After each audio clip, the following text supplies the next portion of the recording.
नमस्कार, स्वागत है आपका मध्य प्रदेश की खबरों में। मैं हूं दिग्विजय सिंह। खबरों की शुरुआत करेंगे इससे पहले एक नजर अब तक की सुर्खियों पर। उपचुनाव को लेकर बीजेपी में बैठकों का दौर जारी। महाराजा से नाराज दिग्गजों के मान मिलाने की शिवराज महामंथन में दिया एकता का मंत्र। उपचुनाव से पहले धर्म की सियासत शुरू। पूर्व मुख्यमंत्री कमलनाथ ने कसा तंज, कहा बीजेपी सरकार ने शराब की दुकानों को छूट दी लेकिन धार्मिक आयोजन को नहीं। साध्वी प्रज्ञा ने बिना नाम लिए दिग्विजय सिंह को बताया अधर्मी, बोली ऐसे लोगों को राजनीति खत्म कर देनी चाहिए। कोरोना के गैर आयुष्मान मरीजों का खर्च भी अब एमपी सरकार उठाएगी। अनुबंधित कोविड अस्पतालों में मिलेगा फ्री इलाज।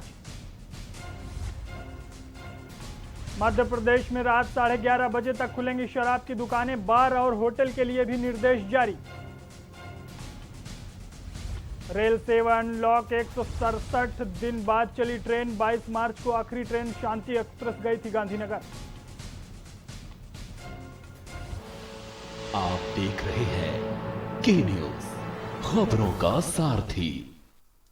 रुक करते हैं खबरों की ओर। पंचायतों को 15वें वित्त आयोग की 996 करोड़ की धनराशि अनलॉक अंतरण कर प्रदेश विभिन्न पंचायतों और सरपंचों से वीसी के माध्यम से विचार साझा किया। जब से हमारी सरकार बनी है तब से हमारी कोशिश है कि ग्राम पंचायतों को विकास के लिए पर्याप्त राशि की व्यवस्था की जाए।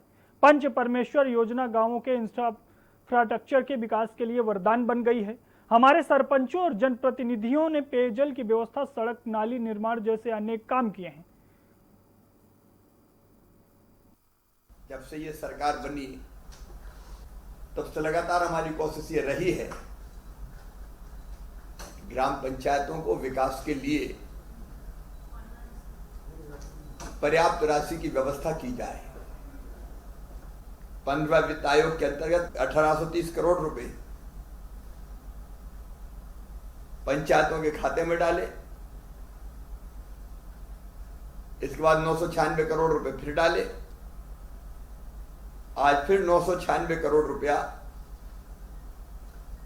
फिर पंचायती राज की संस्थाओं के खाते में डाले जा रहे हैं, क्योंकि हमने ये तय किया है कि कुल प्राप्त राशि में से 85% ग्राम पंचायतों को मिलेगी, 10% जनपद पंचायतों को मिलेगी, 5% जिला पंचायतों के माध्यम से वितरण का प्रावधान है। कुल राशि का 50%, 50% अनाबद्ध राशि है और 50% आबद्ध मतलब डायरेक्ट ग्रांट है। और वित्तीय वर्ष 2020-21 में 15वें वित्त आयोग से पंचायतों को 3984 करोड़ रुपया लगभग आवंटित होंगे। अब पंच परमेश्वर योजना के अंतर्गत हम इस राशि को खर्च करते हैं। पंच परमेश्वर योजना वरदान बन गई है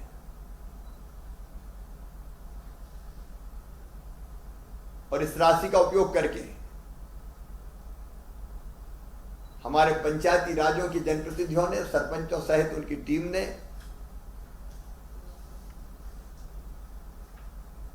गांव की हालत बदल दी है। इस राशि से पेयजल की व्यवस्था, जल संरक्षण के काम, अन्य अधोसंरचना मतलब सड़क इत्यादि का निर्माण, सड़कें, नालियां, कोरोना महामारी से बचाव के लिए सैनिटाइजर, मास्क, प्रवासी जो श्रमिक थे उनके भोजन की व्यवस्था, उनके ठहरने की व्यवस्था और अन्य महत्वपूर्ण काम संपादित किए जा रहे हैं। जो हमारा अनटाइड फंड है उससे सीसी सड़क, पुलिया, सामुदायिक भवन, बाउंड्री वॉल, यात्री प्रतीक्षालय, एलईडी स्ट्रीट लाइट इत्यादि में इस राशि को खर्च किया जा रहा है। आज फिर पंचायतों द्वारा तैयार की गई कार्य योजना 2020-21 के अंतर्गत पेयजल एवं स्वच्छता हेतु 50% आबद्ध राशि रहेगी टाइड फंड, और टाइड फंड में सम्मिलित कार्यों को संपादित करने हेतु 996 करोड़ रुपए आज 5 तारीख को 5 सितंबर को हम जारी कर रहे हैं। इस राशि से पंचायतें सामुदायिक स्वच्छता परिसर, पेयजल कूप, नल जल योजना संबंधी कार्य, रूफ वाटर हार्वेस्टिंग, गांव की साफ सफाई, विशेषकर जिन गांव में बाढ़ के पानी के कारण दिक्कतें बहुत हैं, सिल्ट जमी है और दिक्कतें हैं, तो वो साफ सफाई भी की जा सकेगी और जल संरक्षण और स्वच्छता संबंधी और भी अनेकों काम प्रारंभ किए जा सकेंगे। आज फिर 996 करोड़ रुपए की राशि खातों में आ रही है, उसका सही उपयोग कीजिए और पंचायती राज की भावना को ढंग से नीचे उतार के जनता की सेवा करके अपने गांव के, अपनी पंचायत के विकास के नित्य नए रिकॉर्ड रचिए। यही आपसे निवेदन है। बहुत बहुत धन्यवाद। इस बहन मोना कौरव है जी सर। तो ये सरकार बनी तब से लगातार हमारी कोशिश ये रही है ग्राम पंचायतों को विकास के लिए पर्याप्त राशि की व्यवस्था की जाए। 15 वित्त आयोग के अंतर्गत 1830 करोड़ रुपए पंचायतों के खाते में डाले, इसके बाद 996 करोड़ रुपए फिर डाले, आज फिर 996 करोड़ रुपया फिर पंचायती राज की संस्थाओं के खाते में डाले जा रहे हैं, क्योंकि हमने ये तय किया कि कुल प्राप्त राशि में से 85% ग्राम पंचायतों को मिलेगी, 10% जनपद पंचायतों को मिलेगी, 5% जिला पंचायतों के माध्यम से वितरण का प्रावधान है। कुल राशि का 50%, 50% अनाबद्ध राशि है और 50% आबद्ध मतलब डायरेक्ट ग्रांट है। और वित्तीय वर्ष 2020-21 में 15वें वित्त आयोग से पंचायतों को 3984 करोड़ रुपया लगभग आवंटित होंगे। अब पंच परमेश्वर योजना के अंतर्गत हम इस राशि को खर्च करते हैं।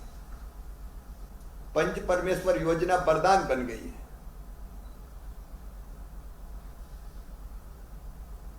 और इस राशि का उपयोग करके हमारे पंचायती राजों की जनप्रतिनिधियों ने, सरपंचों सहित उनकी टीम ने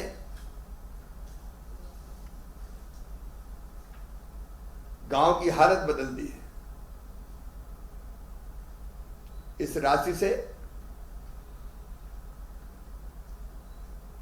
पेयजल की व्यवस्था, जल संरक्षण के काम, अन्य अधोसंरचना मतलब सड़क इत्यादि का निर्माण, सड़कें, नालियां, कोरोना महामारी से बचाव के लिए सैनिटाइजर, मास्क, प्रवासी जो श्रमिक थे उनके भोजन की व्यवस्था, उनके ठहरने की व्यवस्था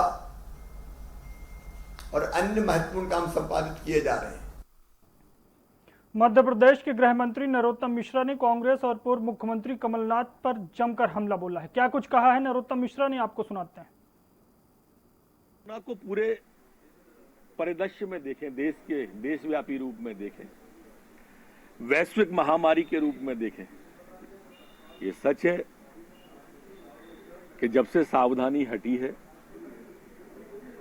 तब से इसमें व्यापकता आई है। अब सावधानी तो मुझे और आपको ही रखना होगी, परहेज तो मुझे और आपको ही करना होंगे। सरकार को जो करना है उसमें कोताही नहीं रख रहे हम। निःशुल्क इलाज की व्यवस्था, निःशुल्क चिकित्सा की व्यवस्था, निःशुल्क दवा की व्यवस्था, ऑक्सीजन की, वेंटिलेटर की, बेड की, जो सरकार को करना चाहिए वो सरकार कर रही है। अब व्यक्तिशः सावधानी तो व्यक्ति के हाथ में ही है। और फिर आप सबके माध्यम से करबद्ध प्रार्थना कि कोरोना का इलाज एक सावधानी है और सावधानी में ही बुद्धिमानी है। हमारे लाने की अलग बात है भाई, वो वहां से आने वाले हैं यह बात अलग है। देखिए, कांग्रेस में वर्तमान में न नीति ठीक है, न नियत ठीक है, न नेता ठीक है। और इसलिए कांग्रेस के अंदर रहने वाले व्यक्ति भी मानते हैं कि कांग्रेस अब एक डूबता जहाज है। तो इसलिए अगर कोई छोड़ेगा तो हम कैसे रोक लेंगे उसे। मेरे को नहीं लगता कि ट्वीट के आगे वो जा पाएंगे अभी, और जब जाएंगे तब भी स्काई लैब की तरह ही जाएंगे और आएंगे, क्योंकि कोरोना काल है। स्वास्थ्य की उनको चिंता होगी और उनके स्वास्थ्य की चिंता हम भी करते हैं। वो स्वस्थ हों, दीर्घायु हों और थोड़ी सावधानी बरतें कोरोना से। यूपी के अपर मुख्य सचिव गृह अवनीश अवस्थी से के न्यूज के प्रधान संपादक दुर्गेन्द्र चौहान ने खास बातचीत की है, आपको सुनाते हैं। So I appreciate all